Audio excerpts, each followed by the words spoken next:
我是白手起家的科技公司新贵，多年未见的白月光苏音对我展开了猛烈追求。我沉浸于他的甜言蜜语，他却靠着爆料我公司的独家技术一炮而红。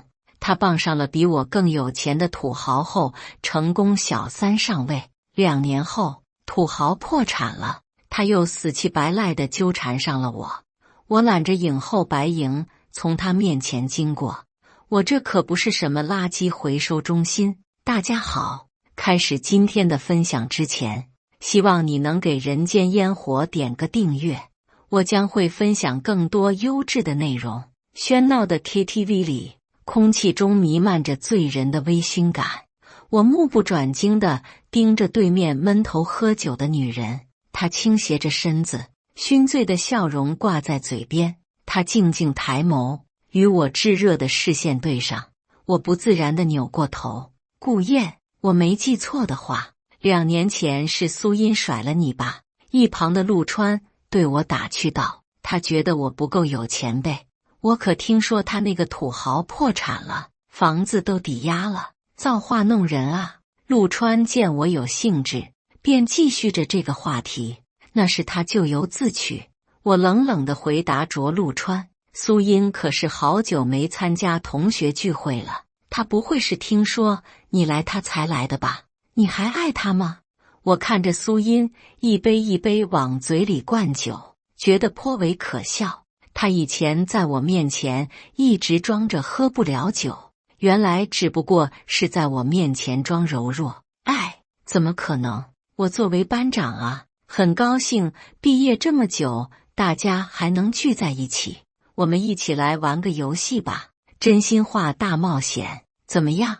班长站在中间提议着。好啊好啊，一旁的陆川当起了捧哏。这样，我们转酒瓶子决定吧。班长一说完，瓶子在桌面上飞速转动，速度逐渐变慢，直至停了下来，瓶口指向了我的正对面。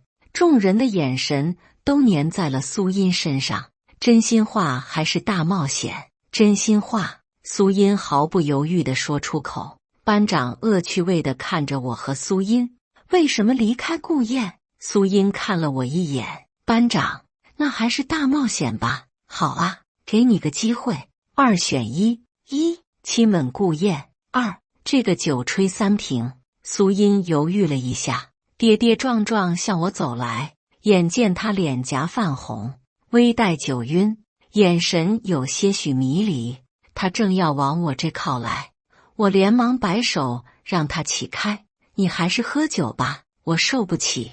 苏音就像被冷水泼了一般，愣在原地。所有人都看着他。苏音拿起一旁的酒，对着瓶口就咕噜咕噜地喝了起来。这么喝他会出事的。班长，我替他喝了。我拿起旁边的啤酒，连干了3瓶。所有人都在起哄。苏音一脸茫然地看着我。班长，我喝完了，以后不要用这么恶心的方式满足自己的恶趣味了。我撂下这句话后，走出了 KTV 包间。苏音追了出来。顾燕，等等我有话和你说。我装作没听见，上了助理开来的车。苏音站在原地，眼里满是悔恨。我心里冷哼一声，现在摆出这种姿态，以为我会有所动容吗？顾总，什么时候召开新品发布会？我安排一下行程，后天吧。我闭目养神，脑海里全是苏音。时间不是解药，他对我造成的伤害我一直都忘不掉。顾燕，我错了，以前都是我的错，我现在生活很艰难，帮帮我吧。昨天同学聚会上你帮我挡杯照顾我都是看在眼里的。偌大的办公里响起了苏音矫揉造作的声音。你还挺幽默的，你生活艰难和我有什么关系？昨天那只不过是尽同学情谊罢了。我面无表情地甩开苏音，紧紧攥住我的手。你难道忘了我们曾经的甜蜜美好吗？苏音又拽住我的西装外套，像是心有不甘。曾经曾经确实很美好。那时我赶上科技创业风口，一朝跻身为科技公司新贵。苏茵和我是青梅竹马，相识于微时。多年未见的苏茵对我展开了猛烈的追求。我看着她双目含情、耳根微红的样子，献祭了她的温柔乡里。苏茵堪称完美女友。她说她一直默默喜欢着我，她说我是她不可亵渎的神明。我现在这种由谎言织起来的情网里不可自拔，现实却给了我当头一棒。苏茵潜入我的书房，将公司独家技术散布于全网，她因此一跃成为千万级粉丝网红，而我跌落至谷底。我和她在一起5年，5年时光抵不过她想要的流量。你以为我瞧得上你吗？你不过是一个无父无母又缺爱的人，还配拥有我的喜欢？他冷酷无情地撂下这句话后，就此消失于我的生活。我是个孤儿，靠着自己闯出了一片天地，却因为苏茵再次回到了人生的起点。后来，苏茵小三上位，靠着大土豪过起了富家阔太的生活。与我有过一面之缘的影后白莹为我提供了大量的金钱，我靠着她的经济支持，苦心钻研升级技术，公司终于恢复了原先生机勃勃的样子。我问白莹为什么对我这么好。顾燕，那场晚会我对你一见钟情，只是那时你还不是单身。白莹那饱含爱意的目光我终身难忘。现在我看着眼前精心打扮过的苏茵，只觉恶心。苏茵，你知道你老公怎么破产的吗？苏茵意外我为什么此时挑起这个话题。暴发户富起来也改变不了他没有知识储备的事实。他靠着抄袭别人的技术牟利，恰巧又是我公司的技术。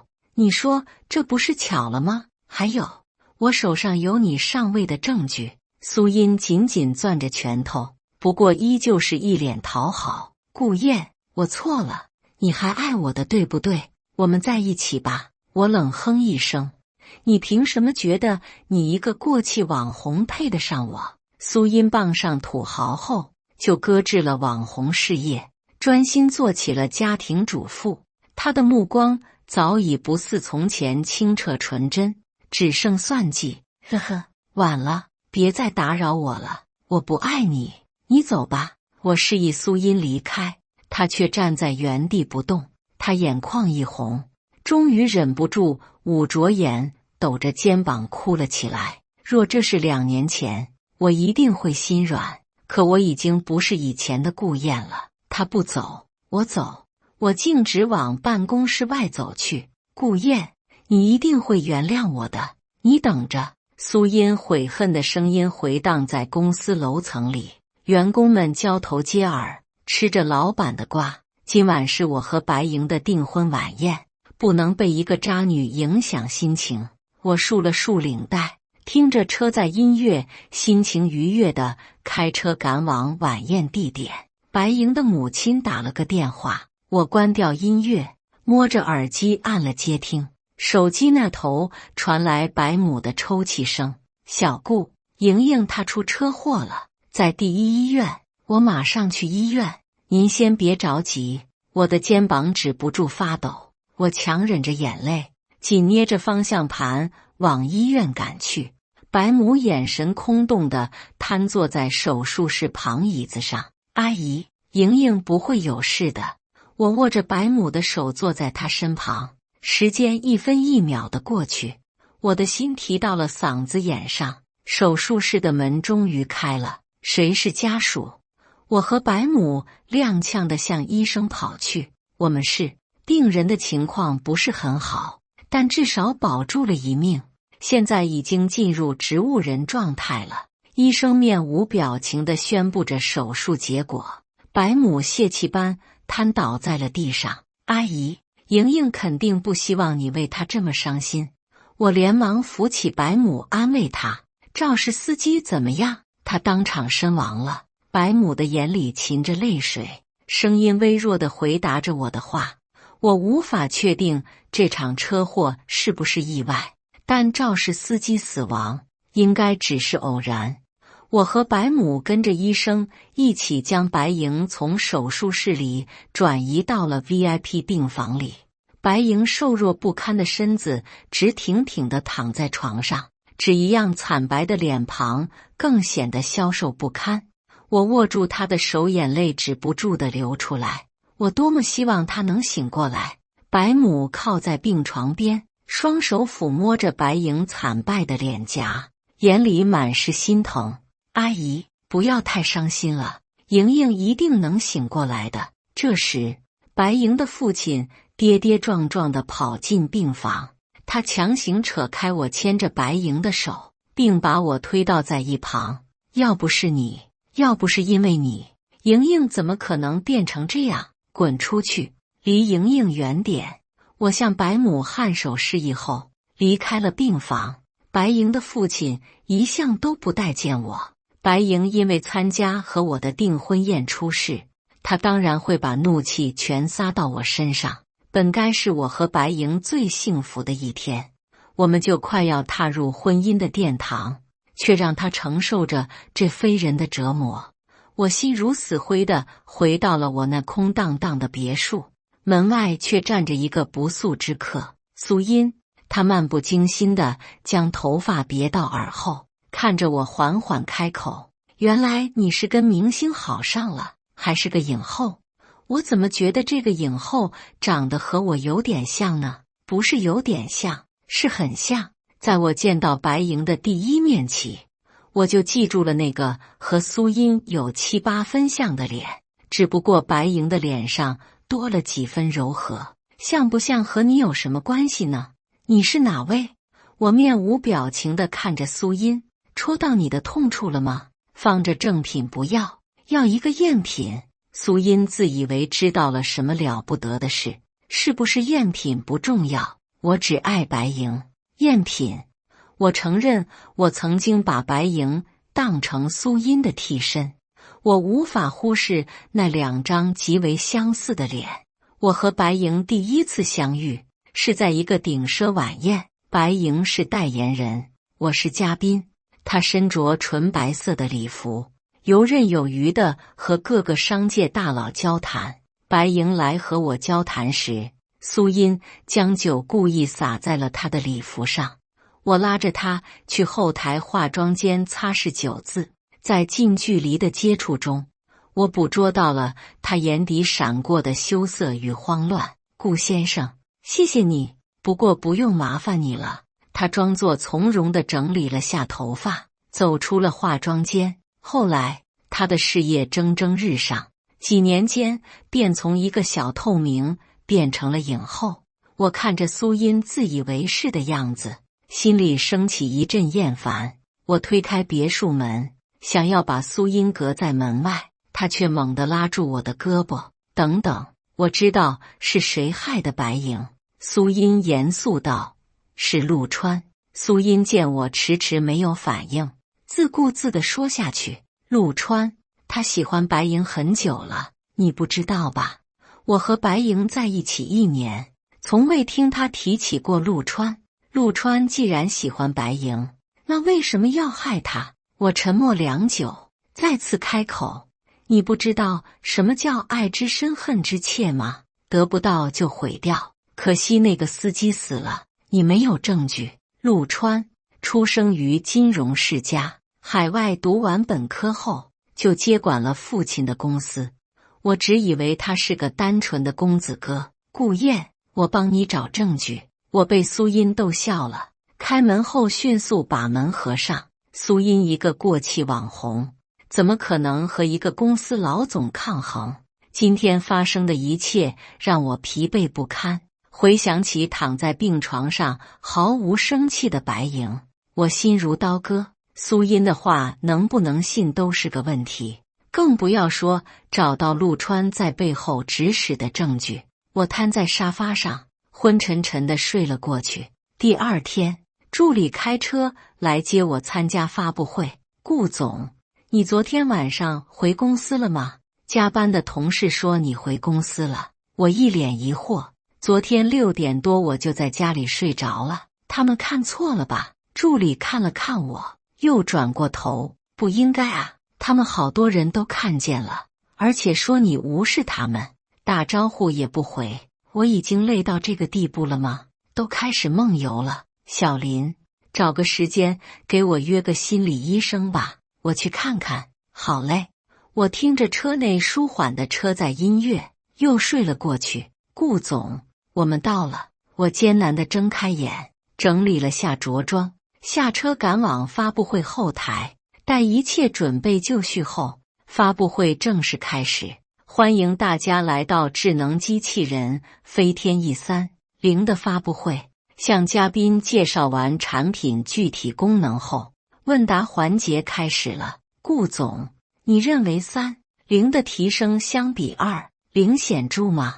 部分网友质疑你们急于圈钱，大家大可放心，产品经过改新换代肯定是有显著的提升的。请问您和白莹的恋情是真的吗？我看了眼助理，助理一脸无辜，抱歉，本次发布会暂时不回答相关问题。好的，今天的发布会到此结束。后台，助理向我解释，并不知道刚才那个记者的来路，检查了一下，没有问题就放进来了。这时，公关团队负责人打了个电话进来。顾总，你和白莹上热搜了。我连忙拿出手机，井号顾氏集团总裁顾燕抛弃网红女友恋上影后，配上了我分别和白莹还有苏音在一起的照片。这个热搜简直让我瞠目结舌。这个叫苏音的网红和白莹还挺像的，这不会是传说中的替身梗吧？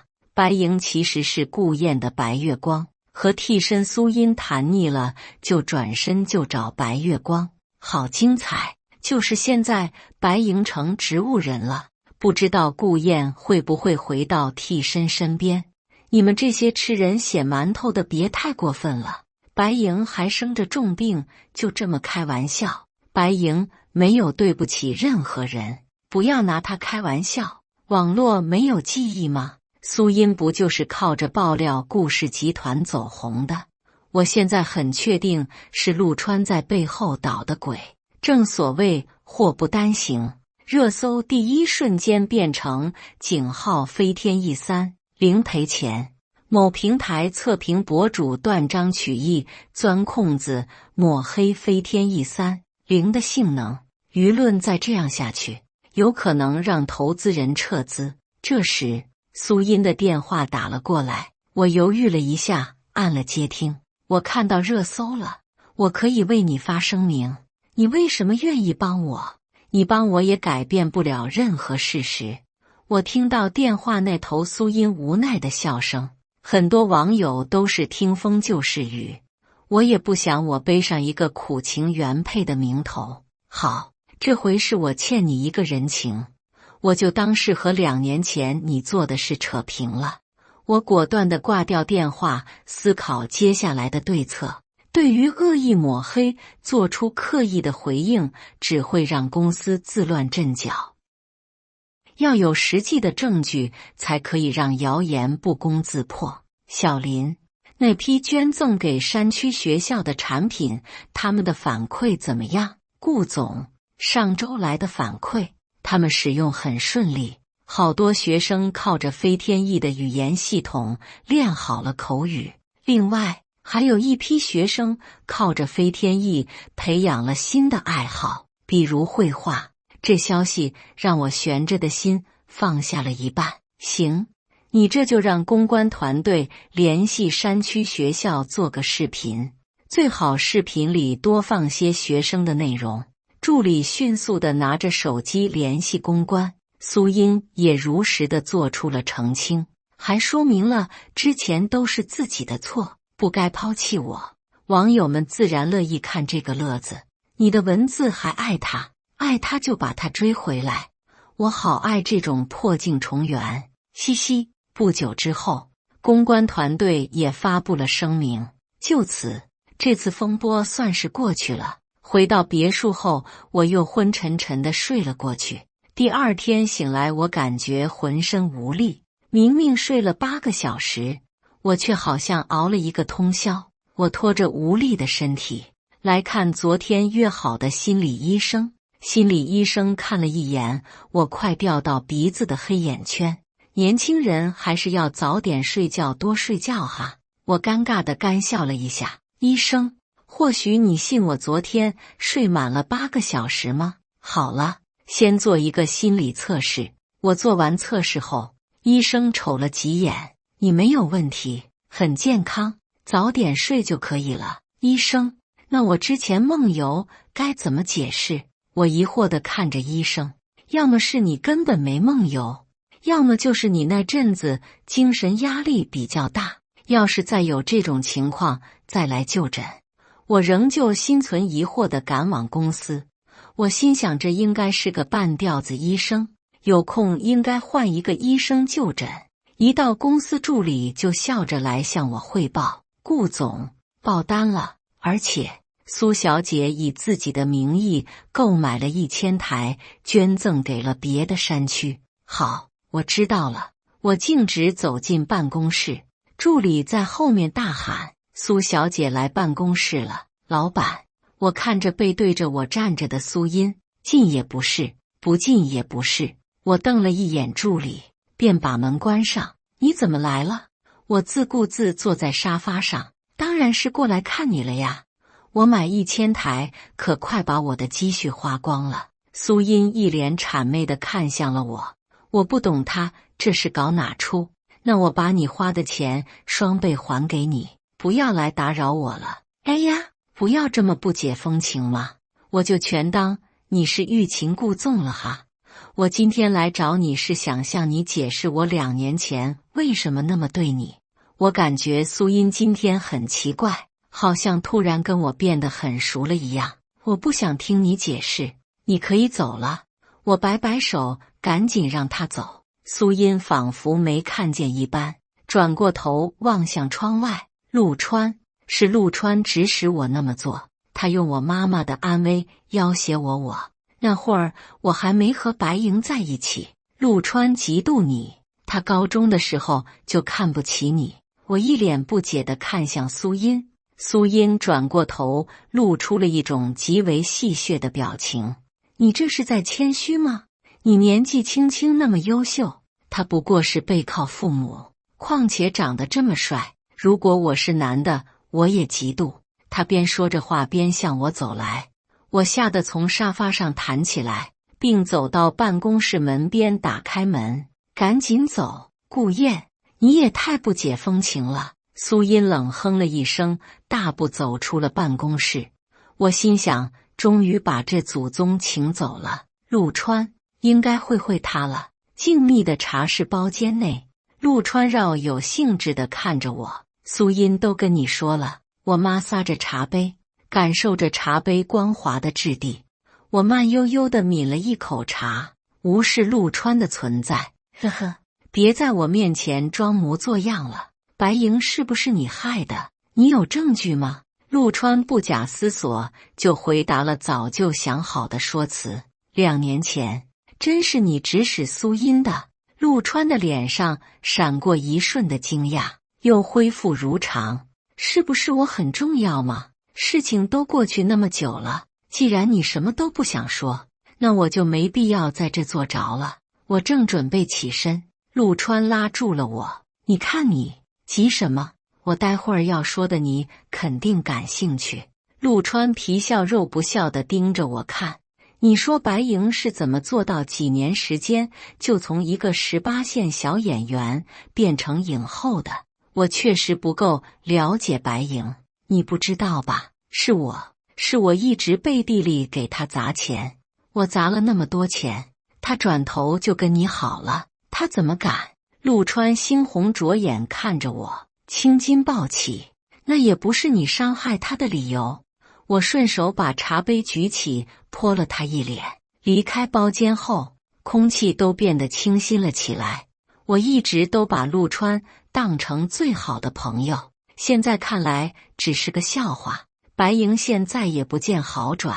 白母说，白莹的父亲一直待在病房里，情绪也很不好。我这时候再去探望，就是平白无故给白莹父母添堵了。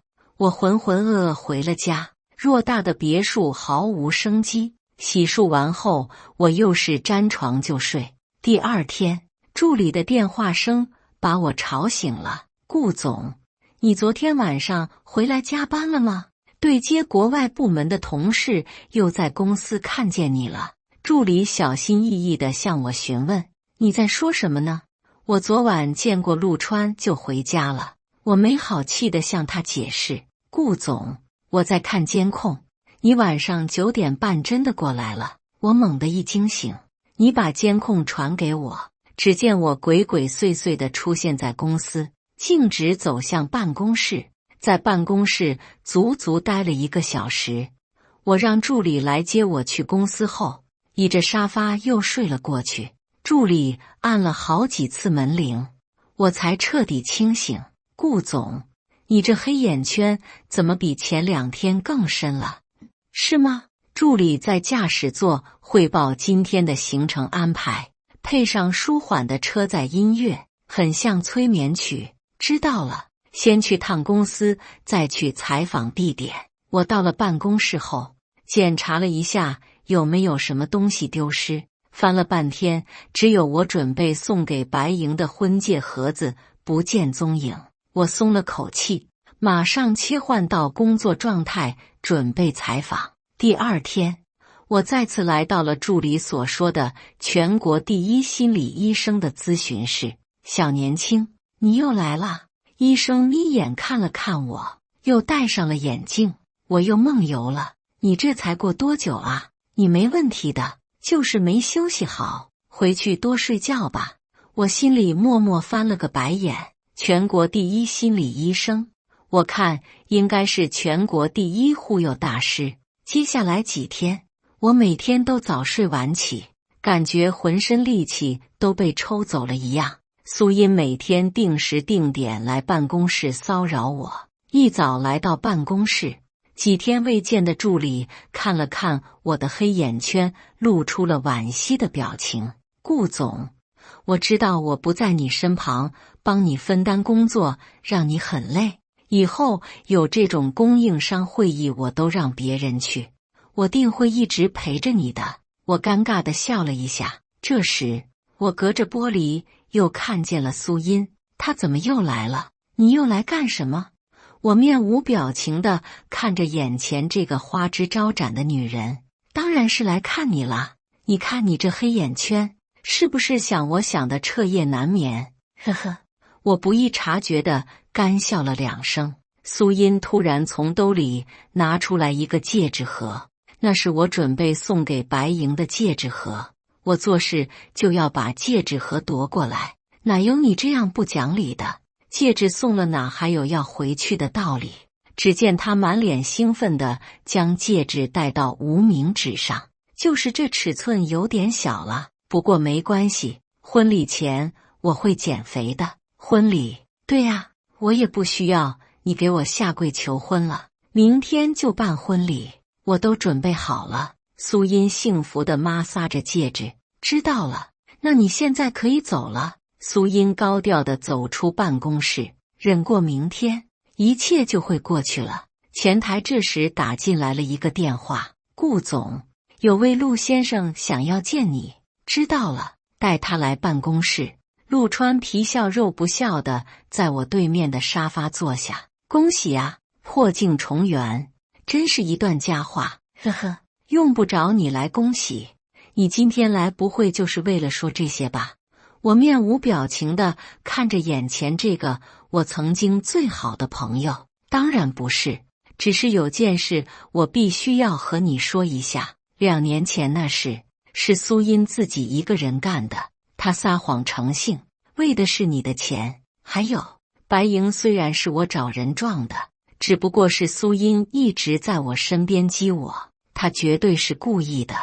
我不动声色地看了眼茶几下方的录音设备。哦，那你怎么现在来说这些了？我对不起白莹，我对不起她，都怪我。陆川红着眼眶捶打着茶几，我生怕他发现录音设备，小心翼翼地将茶几移到了离我近的地方。别弄坏我的茶几，挺贵的，还有你口说无凭啊，让我怎么信你？陆川似是下定了决心，严肃地看着我。转账记录，事成后我给肇事司机女儿赚了100万。